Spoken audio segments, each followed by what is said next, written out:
রাবড়ি জামুন, ছানার ডোনাট, মালাই role, blueberry Sandesh. হ্যাঁ বন্ধুরা, সেদিন হঠাৎ করে মিষ্টি খেতে মন চলো, তাই চলে গেলাম 300 ফিটের মহারাজা সুইটসে।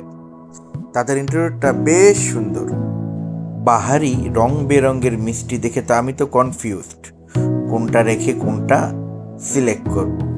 এবং দেখতে খুবই টেস্টি এবং ইয়ামি লাগছিল।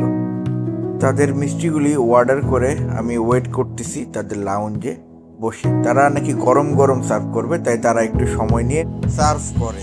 অর্ডার করেছিলাম ব্লুবেরি সন্দেশ, গুড়ের চমচম, রাবড়ি জামুন এবং ছানার ডোনাট। চলেন একটা একটা করে খাই আর আপনাদের সাথে experience share.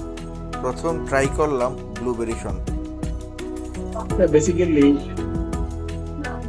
Blueberry cheese cake খাই না, এই ব্লুবেরি চিজ কেকের মতোই টেস্টটা এভারেজ।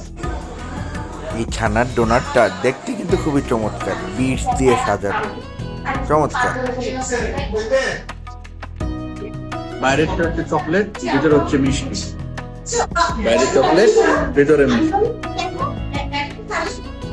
বেসিক্যালি মিষ্টির উপরে চকলেট আর কিছু না।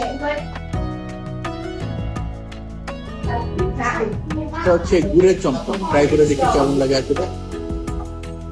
এটা আমরা গ্রাম বাংলার আমরা পিঠা খাই না, মিষ্টি পিঠা, ওই পিঠার মতো খেয়ে আছে মোটামুটি অ্যাভারেজ চেয়ে।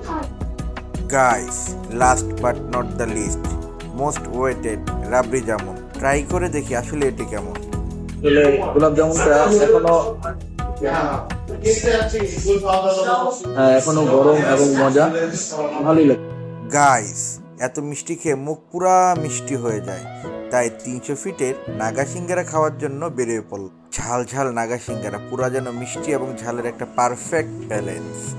এরই মাঝে আকাশে মেঘের ঘনঘটা, ঝুম বৃষ্টি হয়তো নামবে। এখন প্রয়োজন কোনো টং দোকানে বসে ঝুম বৃষ্টিতে 1 কাপ চায়ের স্বাদ নেওয়া।